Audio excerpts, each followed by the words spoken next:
Hay algo que tenemos todos grabados en nuestro interior siempre y que no nos damos cuenta de que tiene su parte engañosa, su parte mentirosa. Me refiero a la idea de pensar que siempre es real y es verdadero aquello que nosotros podemos ver, mientras que lo que no vemos siempre es digno de desconfianza o por lo menos de incredulidad. Evidentemente yo pienso que no debemos ser ingenuos, porque si fuéramos ingenuos entonces seríamos muy fácilmente engañados, más de lo que ya somos engañados por nosotros mismos o por otras personas. Entonces, ingenuo no es realmente la palabra que busco de que debemos ser. Está bien tomar cierta distancia sobre las cosas, es decir, no creer todo de buenas a primeras, no aceptar todo de buenas a primeras, pero una cosa es tomar una distancia de lo que nos cuentan o de lo que vemos o de lo que no vemos, y otra cosa es siempre ser desconfiado, siempre tener sospecha, siempre ver todo como me están engañando y todo es mentira y volverse conspiranoico, ¿no? Yo creo que es diferente eso a tomar cierta distancia de las cosas, o incluso a veces ni siquiera distancia, sino tiempo, porque a veces el tiempo sí que saca a la luz aquello que al principio podríamos habernos engañado si le hubiéramos dado nuestra confianza o nuestra credulidad, ¿no? Muchas de las cosas que vemos no son siempre lo que nos parece que son. Y es aquí donde yo creo que nos engañamos, sea para bien o sea para mal. Hay muchos ejemplos, pero pienso en lo más típico, ¿no? Esto que a veces sale por internet o en algún vídeo, en plan, ilusiones ópticas, ¿no? O trucos de magia, por ejemplo. Son cosas que estamos viendo, pero lo que está sucediendo realmente no es lo que estamos viendo. Es una ilusión en el caso de lo primero, y en el segundo también es una ilusión, aunque son técnicas, ¿no? Y lo que tú ves es una cosa muy diferente a lo que de verdad está pasando por detrás. Entonces, por eso digo que a veces esta confianza excesiva que tenemos en lo que vemos, ¿no? Como, oye, lo que vemos es lo real, lo que vemos es lo correcto, no necesariamente. Porque si, por ejemplo, creyésemos que es real lo que está sucediendo en un truco de magia, pues evidentemente nos estamos engañando, porque cuando nos desvelan el secreto, vemos que en verdad hay que hacer algo, hay una técnica, por eso se llama truco o juego, porque evidentemente no hay magia como tal ahí. Entonces, yo creo que en estos casos tenemos que considerar lo engañoso que es este razonamiento, ¿no? Que nosotros tenemos de lo que vemos es la realidad. Hasta ahora, lo que hemos leído y lo que hemos meditado en el Evangelio de Juan, que solo ha sido un capítulo, hemos estado viendo muy poco, pero ahora Juan, en el capítulo 2, ya va a empezar, digamos, de lleno o en profundidad a mostrarnos quién es Jesús, ¿no? Hasta ahora lo que hemos visto de él ha sido poco, ha sido ver cómo aparece por allí mientras Juan el Bautista está predicando. Vemos cómo Juan el Bautista da testimonio de él acerca de que él es el Cordero de Dios que quita el pecado del mundo. Hemos visto en el prólogo que Juan ha dicho que él es el Verbo, que es la luz, que es la vida. Sí, hemos visto cosas, pero no hemos visto nada de lleno de su propia vida, ¿no? Entonces ahora es lo que vamos a empezar a ver. Y en este Jesús que nos presenta el apóstol Juan, hay mucho más de lo que nosotros podemos ver a simple vista. De hecho, como digo, él ya nos ha dado una pista en su prólogo, en los primeros 18 versículos, porque nos ha dicho acerca de Jesús que en él vimos su gloria como del unigénito del Padre. Claro, hasta ahora no hemos visto nada de esa gloria. Él nos ha hecho, digamos, nos ha puesto un poco la miel en los labios, ¿no? Nos dice, hemos visto su gloria, pero todavía no nos ha contado dónde se ha manifestado su gloria. Entonces, va a desarrollar a lo largo del Evangelio todo esto, ¿no? Y vamos a ver hoy, precisamente, lo que Jesús manifestó en este comienzo de su vida pública, en esta manifestación de su gloria, de mayor profundidad de las cosas que ha comenzado a hacer. Y vamos a leer el texto en el capítulo 2, como os comenté ayer, ¿verdad? Vamos a ir a las bodas de Caná. Y leeremos los 12 versículos que corresponden al comienzo de este capítulo y que tratan sobre este evento al que Jesús y sus discípulos fueron, y esta primera señal que Juan nos va a relatar. Fijaos lo que dice la palabra de Dios a partir del primer versículo, capítulo 2, dice: al tercer día se hicieron unas bodas en Caná de Galilea, y estaba allí la madre de Jesús. Y fueron también invitados a las bodas Jesús y sus discípulos. Y faltando el vino, la madre de Jesús le dijo: ¿no tienen vino? Y Jesús le dijo: ¿qué tienes conmigo, mujer? Aún no ha venido mi hora. Su madre dijo a los que servían: «Haced todo lo que os diga». Y estaban allí 6 tinajas de piedra para agua, conforme al rito de la purificación de los judíos, en cada una de las cuales cabían 2 o 3 cántaros. Jesús les dijo: «Llenad estas tinajas de agua». Y las llenaron hasta arriba. Entonces les dijo: «Sacad ahora y llevadlo al maestresala». Y se lo llevaron. Cuando el maestresala probó el agua hecha vino, sin saber él de dónde era, aunque lo sabían los sirvientes que habían sacado el agua, llamó al esposo y le dijo: «Todo hombre sirve primero el buen vino, y cuando ya han bebido mucho, entonces el inferior. Pero tú has reservado el buen vino hasta ahora». Este principio de señales hizo Jesús en Caná de Galilea y manifestó su gloria, y sus discípulos creyeron en él. Después de esto, descendieron a Capernaum, él, su madre, sus hermanos y sus discípulos, y estuvieron allí no muchos días. Hasta ahí vamos a leer en esta mañana en nuestro texto. Quizás uno de los que para mí personalmente es más difícil de comprender con respecto a las señales que Jesús hace en este Evangelio. Pero vamos a intentar un poco, no descifrar, pero sí interpretar, ¿no? lo que aquí nos viene a contar Juan acerca de esta manifestación de Jesús. Lo primero que me gustaría tratar en esta mañana, vamos a un poco centrar la atención en cosas que hablan de nuestros defectos, de nuestras faltas en medio de todo esto. ¿Por qué? Porque hay muchas en este texto y creo que las debemos considerar antes de poder pasar a cuál fue la manifestación gloriosa de Jesús. En primer lugar, tenemos que ver que estamos en un ambiente festivo, estamos en unas bodas. Las bodas en Oriente Medio, desde luego, no tienen nada que ver con las bodas en Occidente, mientras que aquí estamos un día, ¿no? Celebrando una boda. En Oriente Medio se podían pasar una semana perfectamente celebrando unas bodas. Yo no sé cómo lo hacían para poder suministrar a todos los invitados tal cantidad de comida, de bebida y de todo, pero bueno, la cosa es que allí estaban, ¿no? Me imagino que las demás personas aportarían, aunque en principio todo corría a cuenta del novio o de la familia del novio, todo. Entonces, bueno, tenían que estar bien preparados y la gente que era pobre, yo no sé cómo lo haría, pero bueno, la cosa es que duraban bastante tiempo las bodas, ¿no? Por eso se llaman bodas, porque duraban bastante tiempo, pero bueno. ¿Qué me hacía pensar esto a mí?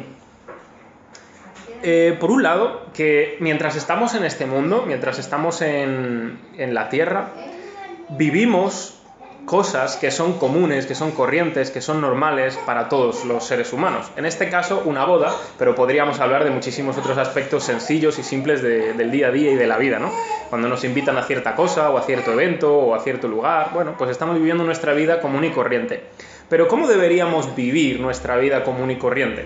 No de la misma manera que las personas que no conocen a Dios viven su vida común y corriente. ¿A qué me refiero?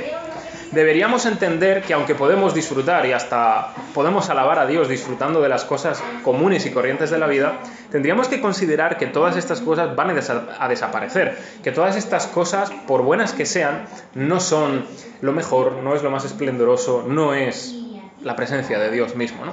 Y esto me hacía pensar porque en otro de los evangelios, Jesús mismo, cuando está advirtiendo a los suyos de que llegará un día, ¿verdad?, en el que todo esto se acabará, en el que en todo lo que hay aquí como lo conocemos desaparecerá, Él volverá, Él juzgará, ¿no?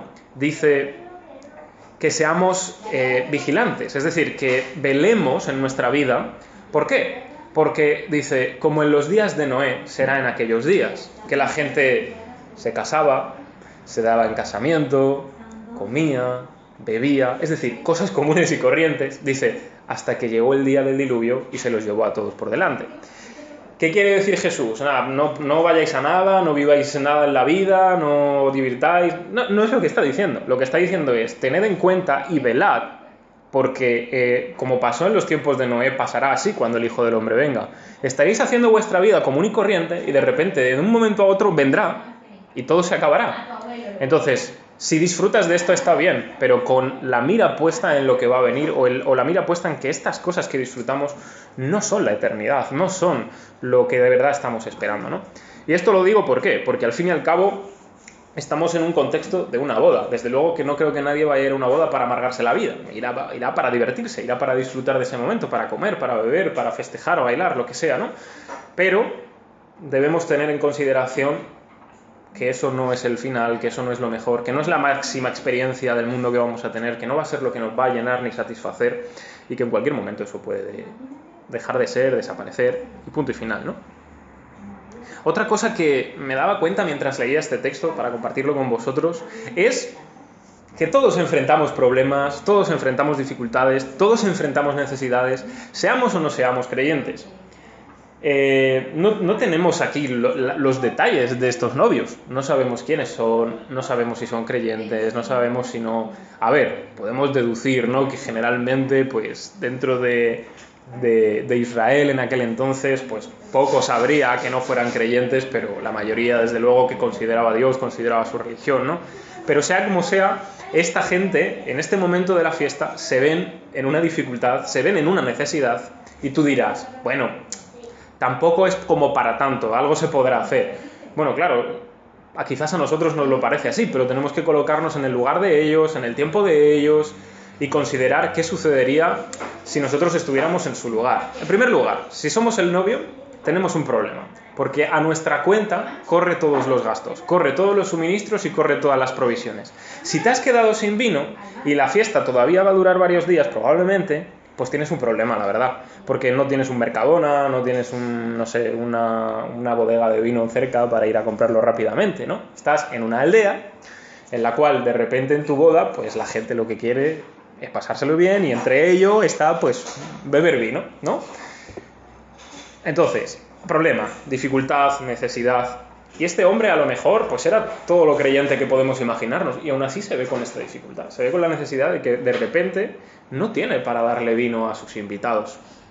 No solo eso, sino que leyendo un poco, ¿no?, comentarios y todo eso acerca de este tema, resulta que había, digamos, una posibilidad de que a este novio le podrían llevar ante la ley por no suministrar para la boda, para los invitados, adecuadamente. O sea, podrían litigar con él y decirle, oye, este hombre no ha hecho las cosas como debería ser en su boda. Y incluso delante del juez, vamos a decir así, podría ser condenado de alguna manera por el hecho de no haber sido un buen proveedor para la festividad en la que se encontraban, ¿no?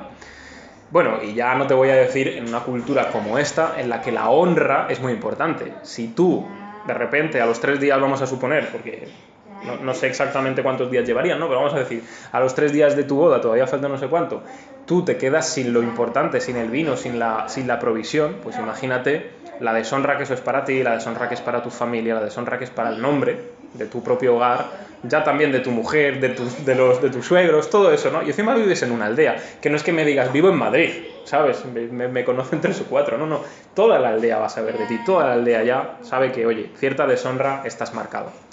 Pero todos enfrentamos este tipo de problemas, de dificultades y necesidades de otro tipo, quizás adaptadas a nuestra cultura, ¿no? A lo mejor pues la deshonra no es una cosa que se vea mucho en nuestra cultura occidental, quizás en otras culturas sí.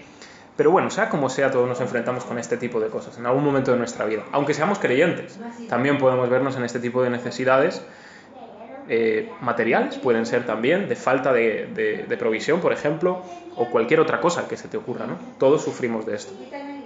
Pero mi pregunta con respecto a esto es, ¿qué hacemos cuando estamos así? Es decir, ¿qué hacemos cuando estamos en esa necesidad grande, cuando estamos apurados? Cuando de verdad decimos, oye, es que me urge, porque a esta gente le urgía. Porque vemos la respuesta de María, de la madre de Jesús, que por cierto parece ser que ella tiene un papel importante aquí dentro de la boda. Quizás era un familiar o algún amigo quien se estaba casando, porque María ya estaba allí cuando Jesús y sus discípulos van, y no solo eso, sino que María es la que se acerca a su hijo Jesús y le dice, oye, que no tienen vino. Como que parece que estaba pendiente o que sabía algo más que el resto de invitados acerca de lo que estaba pasando, ¿no? Entonces, ¿qué hacemos cuando estamos apurados? ¿Qué hacemos cuando estamos en profunda necesidad y angustia, ¿no? Porque aquí lo que vemos es que María directamente va a Jesús y le dice, no tienes vino. Y entonces, bueno, luego vemos la respuesta de Jesús, que parece un poco irrespetuosa, pero no lo es realmente. Pasa que para nuestra cultura, nuestra forma de verlo, parece que casi aborrece a su madre, pero nada que ver, no tiene nada que ver con eso. Pero ¿cuál es nuestra reacción? ¿Cómo actuamos en ese momento? Bueno, muchas veces directamente no pensamos en, oye, voy a confiar en Dios mucho y a ver qué pasa. Sí nos sale, sí nos aparece el pensamiento en algún momento, pero generalmente es como, voy a buscar la solución rápidamente, voy a ver dónde compro, voy a ver dónde busco, voy a ver qué hago, voy a ver cuántas cosas puedo llevar a cabo por mis propias fuerzas y por mi propia cuenta para poder solucionar este tema, ¿no? Bueno, ahora veremos más adelante que no estamos hablando de que seamos pasivos o de que no hagamos nada, pero muchas veces lo primero que nos sale es, oye, a ver cómo yo puedo solucionar esto, a ver qué puedo hacer, cómo me angustio, cómo me ansio por esto, y a lo mejor pienso yo, ¿no? Las escrituras no nos llaman a tener ese tipo de reacción. Otra cosa que veo en esta primera parte o en este primer texto es algo con lo que nos solemos engañar, pero mi idea es que no nos engañemos en esta mañana. Todos aparentamos al principio algo que en verdad no somos y cuando pasa el tiempo la realidad se descubre. Quiero decir, este maestresala, parece encargado de ir llevando a las cosas a la mesa o de dirigir el servicio, el maestresala llama al esposo una vez que prueba este vino que Jesús ha transformado y le dice, todo hombre, dice él, sirve primero el buen vino y ya luego, cuando está la gente medio borrachuza por ahí, pues sirve lo que haya por ahí, o sea, lo que sea peor, lo que esté aguado, lo que no valga para nada, eso ya te lo da, porque ¿para qué? Ya estás borracho, ya, no te da lo mismo, si lo tuyo ya es seguir bebiendo, ya no tienes otro remedio, ¿no? Dice, pero tú has reservado el buen vino hasta ahora. Claro, este maestresala no sabe ni de dónde ha salido el vino, claro.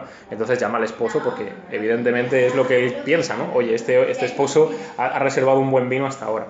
Pero él alaba lo que vamos a decir entre comillas, esposo ha hecho. Porque ha reservado el mejor vino para el final. No ha hecho como todos los demás hombres, ¿no?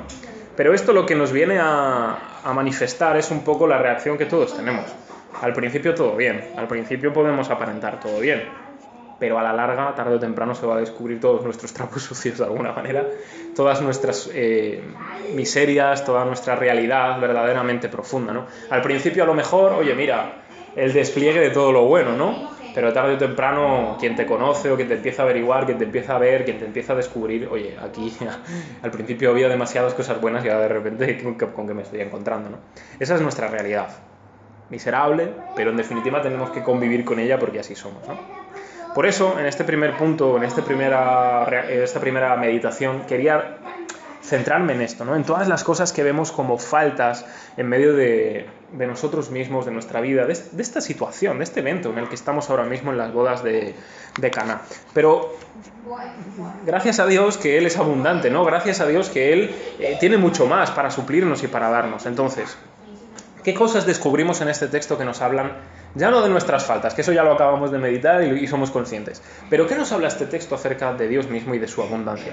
En primer lugar, aunque parezca que no habla de la abundancia, pero sí que lo habla, es la fe no significa ser un amargado, pero tampoco significa ser un despendolado de la vida. ¿A qué me refiero? Aquí nos encontramos a Jesús, el único santo, en mayúsculas por excelencia, que ha pisado la faz de la tierra.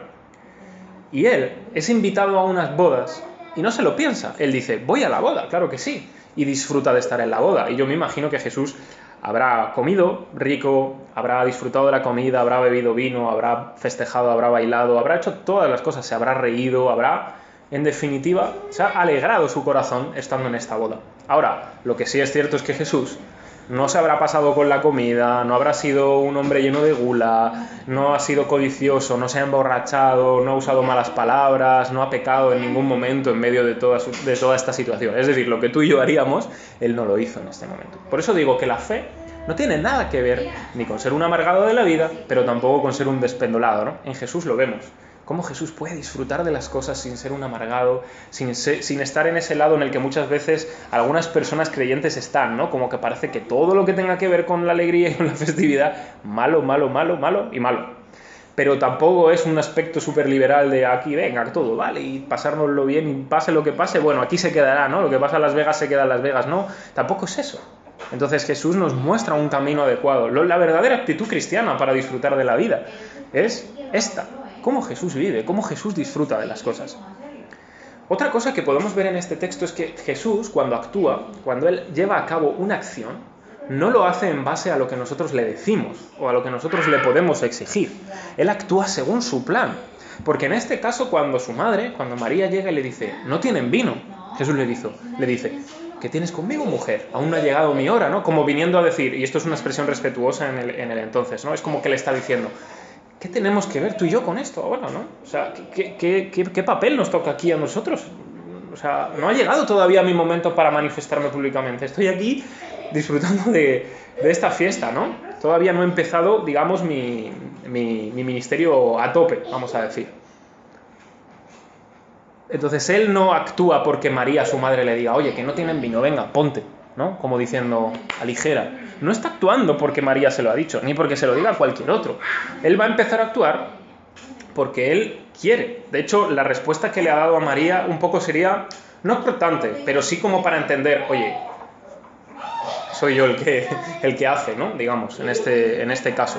Ojo, vuelvo a repetir, no hay falta de respeto a María, no hay falta de respeto a su madre, para nada, ¿no? De hecho, la expresión que usa, ¿no? A ver, para nosotros es un poco raro, ¿no? Si llegamos a nuestra madre y decimos mujer, ¿sabes?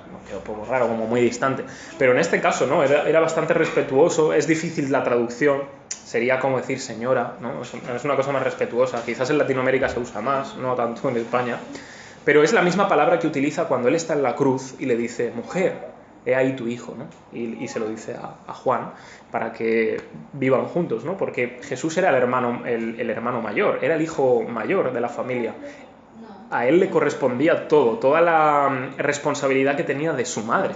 Entonces tenemos esto que tenerlo en consideración. Él no era descuidado con esto. Pero vuelvo a lo mismo. Jesús va a actuar en base a su plan. ¿Por qué? Porque María se da cuenta tras la respuesta que le da Jesús. Y entonces, ¿qué dice María a los sirvientes? Oye, haced todo lo que Él os diga.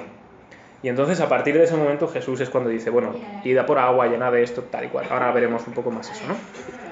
Ahora, esto está relacionado con lo que quiero decir con lo que acabamos de contar. No hay nada mejor en la vida, no nos puede suceder nada mejor en la existencia que hacer todo lo que el Señor nos diga. Si de verdad obedecemos al Señor, si de verdad todo aquello que Él nos diga, oye, haz esto y haz lo otro, nosotros adecuadamente lo hacemos, eso es lo mejor que podemos hacer en nuestra vida, caminando con el Señor. Haced todo lo que Él os diga. En este caso, desde luego que María nos da un buen consejo. Haced todo lo que Él os diga.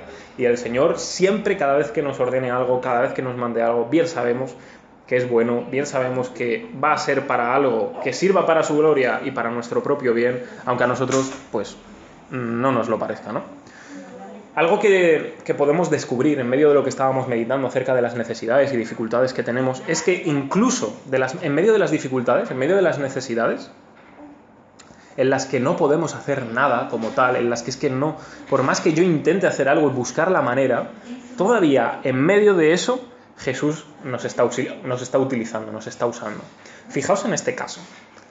En esta familia o estos sirvientes no tienen fácil conseguir vino, no pueden conseguir vino. A ver, es difícil, hay que fermentarlo al menos un poco de tiempo, si no, no tienes vino, tienes zumo. Y es verdad que se aguaba un poquito y qué tal, porque eso era fuerte, ¿no? Pero quiero decir, no pueden conseguir vino tan fácilmente. No lo van a tener para mañana, no lo van a tener para pasado. Es decir, lo que se les ocurra a esta gente, bueno, pues vamos a no sé dónde. No van a poder. Tengamos en consideración lo difícil que era esto. Recordemos, por ejemplo, cuando Jesús alimenta a los 5.000. Cuando sus propios discípulos le dicen, oye, despídelos ya, que vayan a las aldeas y que consigan algo para comer. Es decir, como a ver lo que pueden lograr y conseguir al final del día. Y entonces Jesús les dice, bueno, no, darles vosotros de comer, pero Señor, si tenemos 5 panes y 2 peces, ¿qué vamos a hacer con esto? Y no podemos ir allí y comprar. O sea, tener en cuenta que era difícil, ¿no? Pero ¿qué hace Jesús con ellos? No pueden hacer nada, bien, pero bajo su orden sí pueden hacer. Les dice, llenad estas tinajas de agua. Bueno, ya es algo, ¿no? ¿Verdad? Coged agua y llenadlas. Ahora, no era tan fácil como voy a coger la tinaja y la pongo debajo del grifo. Vete al pozo, donde sea que esté, coge lo que puedas, con un cubo yo que sé cómo, y llena la tinaja y luego vuelve, y así hasta que se llenen 6 tinajas, que más o menos en ellas podían caber, creo que entre unos 70 y 100 litros en cada tinaja. Es decir, en total, imagínate, 600 litros de agua. Hombre, yo creo que 600 litros de agua cogiéndolo en un pozo debe ser un poco complicado y me parecen demasiadas idas y vueltas por parte de los sirvientes, ¿no? Pero lo bueno es que Jesús nos utiliza incluso en aquellas cosas en las que no podemos hacer nada porque seguimos su palabra, porque seguimos sus órdenes. Recuerdo otro momento de estos en los evangelios en los que Pedro se pasa toda una noche pescando, bueno, pescando, por decir algo, porque no pesca nada, y entonces de repente en la mañana le dice Jesús, pesca allí, echa para allá la red. Y Pedro, pero señor, ¿sabes? Llevo toda la noche pescando, créeme que soy pescador profesional, llevo pescando toda mi vida y no he pescado nada, pero en tu palabra voy a echar la red. Y en su palabra echa la red y acaba llena la red, ¿no? Esto es un poco parecido. Si la palabra de Jesús nos dice algo y nos ordena algo, obedezcámosle porque las cosas cambian y podemos hacer mucho bajo sus órdenes. Ahora, quisiera un poco que tengamos en cuenta qué no significa este texto, porque el otro día estuve averiguando cuántas interpretaciones se ha dado a este texto y descubrí que por lo menos más de 20 interpretaciones le puedes sacar a este texto. Claro, por eso digo que para mí este texto es muy difícil, es de las señales más complicadas para comprender qué quiere hacer Jesús aquí, qué quiere decir, qué quiere enseñar. Entonces voy a sacar algunas de ellas, 3 o así, que no significan, que no podemos interpretar el texto así. Una de ellas es, por ejemplo, la parte católica lo ha interpretado mucho así. Este texto nos enseña a María como intercesora delante de Jesús, ¿no? Para nosotros. Claro, María está aquí en medio y está un poco como haciendo de intermediaria, ¿no? Entonces están por un lado estos, está por el otro lado Jesús, y gracias a María que intercede, ¿no? Pues nosotros podemos obtener de Jesús pues grandes bendiciones, ¿no? Como en este caso podrían ser los novios. Eso no es lo que significa en este texto. De hecho, esto es solo una nota aquí que tenemos puntual. ¿Por qué María insiste tanto en esto? Pues seguramente porque formaba parte de la ayuda de lo que se estaba haciendo en esta boda, simplemente. Y serían familiares o amigos, pero nada más. No es esto el centro del texto. El texto no se centra en estas cosas. Otra lectura que se puede hacer sobre el texto es que Jesús exalta el matrimonio.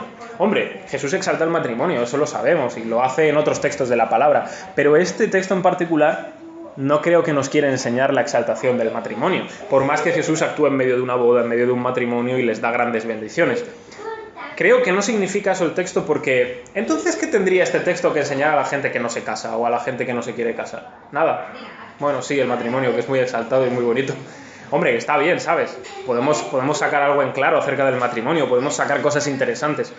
Pero no es exactamente esto lo que yo creo que significa este texto. Aunque ciertamente Jesús honra el matrimonio. Desde luego va a ir a una boda a disfrutar de ella y a considerar a los novios, ¿no? Otra lectura que se ha hecho de este texto es una lectura sacramentalista. ¿A qué me refiero? Bueno, este vino puede representar hasta cierto punto, ¿no? Todo lo que tiene que ver con la Eucaristía, con el vino de la cena, cómo se transforma el vino y demás. Entonces, bueno, si esto pasa con agua en vino, lo mismo pasa con el vino en sangre, ¿no? Queremos decir, al final Jesús tiene ese poder para transformar las cosas, y si puede transformar agua en vino, qué difícil será que en la misa, cuando el cura o el sacerdote hace una oración y lo consagra, pues ese vino de verdad sea la sangre de Jesús, ¿no? Entonces, bueno, esta es otra lectura que se ha podido dar al respecto, pero vamos, yo creo que tampoco es lo que nos quiere enseñar esta palabra en esta mañana, básicamente.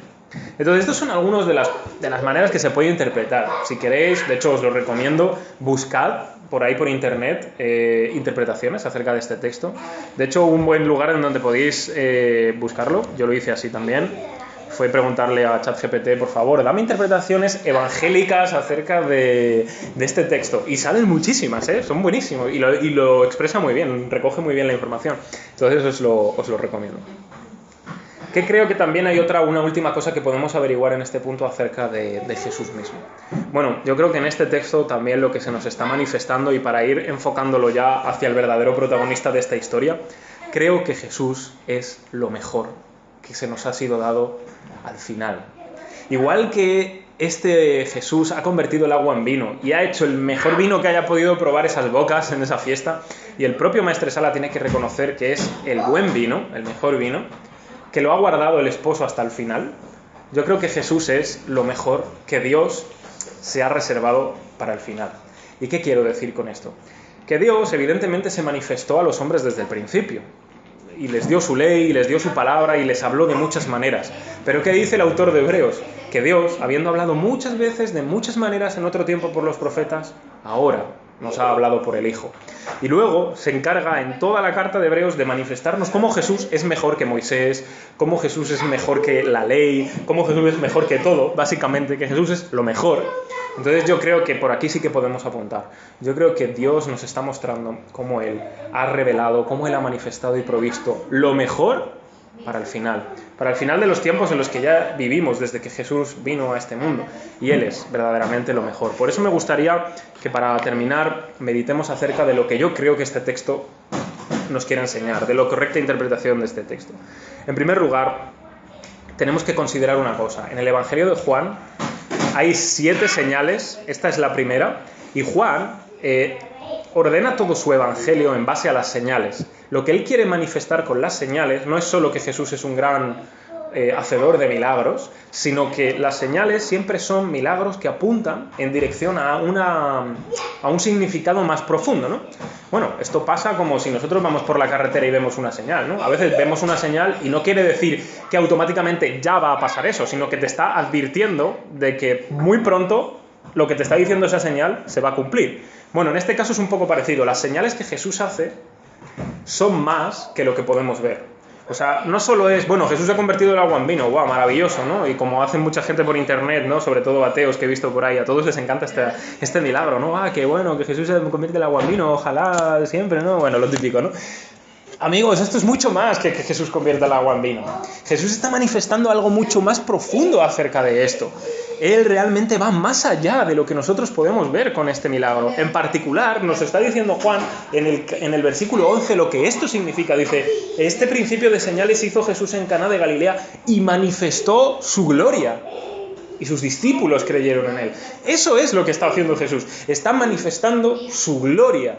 ¿Quién es Él verdaderamente? Su majestad, su grandeza, su poder, su divinidad incluso. Eso es lo que le está manifestando. Y tengamos en cuenta una cosa, que no todo el mundo se ha dado cuenta de este milagro. Solo sus discípulos y los sirvientes que han ido a por el agua, que cuando el maestresala lo prueba, de repente está convertida en vino. Es decir, Jesús todavía no ha hecho un milagro a grandes multitudes. Ha manifestado su gloria a unos pocos, en particular a los suyos, para que crean en Él. Estas dos cosas, que manifiesta su gloria y que crean en Él, son los motivos por los que Juan está escribiendo este evangelio. Quiere que veamos la gloria de Jesús y que creamos en Él. Este es el propósito que Él tiene y al final del evangelio nos lo va a decir. Pero en este caso, Él relata esta señal porque claramente este es el propósito que Jesús tuvo para llevar a cabo este milagro. Tengo una pregunta y la respuesta es muy fácil. ¿Quién, sino solamente Dios, puede hacer que el agua se transforme en vino? No conozco a ningún hombre que pueda hacer esto. Solo Dios puede transformar el agua en vino automáticamente, en ese mismo momento, a través de su propio poder. Entonces Él está manifestando su gloria y su divinidad en este caso, ¿no? Y la muestra para que creamos en Él. Hay un detalle más que a mí me llama la atención en este texto, y es que Jesús está utilizando unos objetos en particular que Juan nos explica qué son. Dice, había allí 6 tinajas de piedra para la purificación que hacen los judíos. Y sabéis que los judíos antes de comer, después de comer y entre comidas se lavaban mucho con agua para purificarse, ¿no? Para purificarse ritualmente, ceremonialmente, para no ser impuros, inmundos, ¿no? En este sentido. Y Jesús, curiosamente, va a utilizar este elemento para la purificación, para hacer un milagro, y yo creo que hasta cierto punto sí que nos está apuntando en dirección a algo interesante. Yo creo que sí que Jesús aquí nos está diciendo, oye, ahora llego yo. Lo que hasta ahora ha venido por la ley, lo que hasta ahora ha venido por el judaísmo, bien, pero ahora vengo yo. Ahora vengo yo a traer algo mejor que todo esto. Ahora viene el vino nuevo, ¿no? Ahora viene la gracia, ahora viene lo que es mejor, lo que viene el fin, el propósito, el cumplimiento de estas cosas. ¿Quién sino Él nos puede purificar? ¿Quién sino Él puede transformar nuestra vida? ¿Quién sino Él puede hacer de nosotros algo completamente diferente?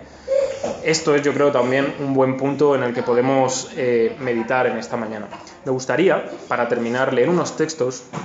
Uno de ellos se encuentra aquí en el mismo Evangelio de Juan, en el capítulo 17, cuando Jesús está orando al Padre antes de marcharse. En el versículo 24, fijaos lo que Él dice. Padre, aquellos que me has dado, quiero que donde yo estoy, también ellos estén conmigo para que vean mi gloria que me has dado, porque me has amado desde antes de la fundación del mundo. Él ha manifestado su gloria aquí a sus discípulos, pero ahora, al final del Evangelio, le está pidiendo a su Padre, oye, quiero que ellos vean mi gloria, que estén en mi gloria también. Fijaos lo que eso significa.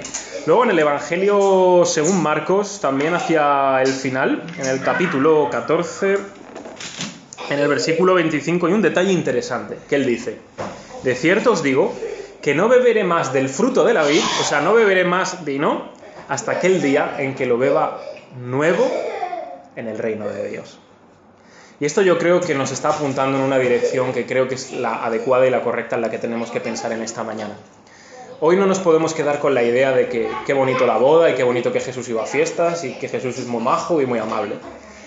No, yo creo que lo que nos tenemos que quedar es que Jesús manifestó aquí su gloria, pero que en esta señal está apuntándonos en una dirección mucho más allí, mucho más allá, mucho más allá. Tan allá que nos tenemos que ir al capítulo 19 de Apocalipsis. Y en el capítulo 19 de Apocalipsis, allí nos encontramos con otra boda, pero en esta ocasión la boda sí que conocemos al novio y sí que conocemos a la novia. Vamos a leer desde el versículo 7. Fijaos lo que dice: gocémonos y alegrémonos y démosle gloria, porque han llegado las bodas del Cordero y su esposa se ha preparado. Y a ella se le ha concedido que se vista de lino fino, limpio y resplandeciente, porque el lino fino son las acciones justas de los santos. Y el ángel me dijo: escribe, bienaventurados los que son llamados a la cena de las bodas del Cordero. Y me dijo: estas son palabras verdaderas de Dios. Yo me postré a sus pies para adorarle, y él me dijo: mira, no lo hagas. Yo soy consiervo tuyo y de tus hermanos que retienen el testimonio de Jesús. Adora a Dios, porque el testimonio de Jesús es el espíritu de la profecía. Al final, yo creo que este texto a donde nos está apuntando es a las verdaderas bodas. A las verdaderas bodas que un día se van a celebrar. Y el novio no es otro que Jesús. Él es el Cordero. Y la novia no es otra que su iglesia. Y llega el momento en que ella ya estará preparada. Lo que Jesús va a hacer con nosotros, lo que Él está haciendo con nosotros en medio de nuestra vida es purificarnos, limpiarnos, prepararnos, transformarnos, para que llegado el momento, las bodas del Cordero, podamos estar allí contentos, alegres, gozosos, disfrutando de algo más incluso que comida y bebida, de la propia presencia del Señor con nosotros, de nosotros con Él. Vamos a estar en su gloria. Es aquí a donde Él nos va a manifestar plenamente quién es. Y tenemos que considerar que si Él nos está preparando y nos está purificando, es porque para llegar hasta ese punto, Él nos ha amado. Nos ha amado desde el principio, dando su vida por nosotros en la cruz, para quitar nuestros pecados, para borrarlos, para limpiar todas nuestras impurezas, para limpiar todo lo que nos separaba de Él. Básicamente, Él murió en la cruz porque nosotros estamos destituidos de la gloria de Dios, pero Él muere por nosotros, sufre en nuestro lugar, nos limpia, nos purifica, y ahora nosotros podemos ir a su gloria, podemos estar en su gloria. Él le ha pedido al Padre: Padre, yo quiero que en mi gloria ellos estén, y que la vean, y que estén conmigo, y que disfrutemos. Y el Padre responde esta oración. Y nosotros, si confiamos en Él, somos parte de esta respuesta a la oración.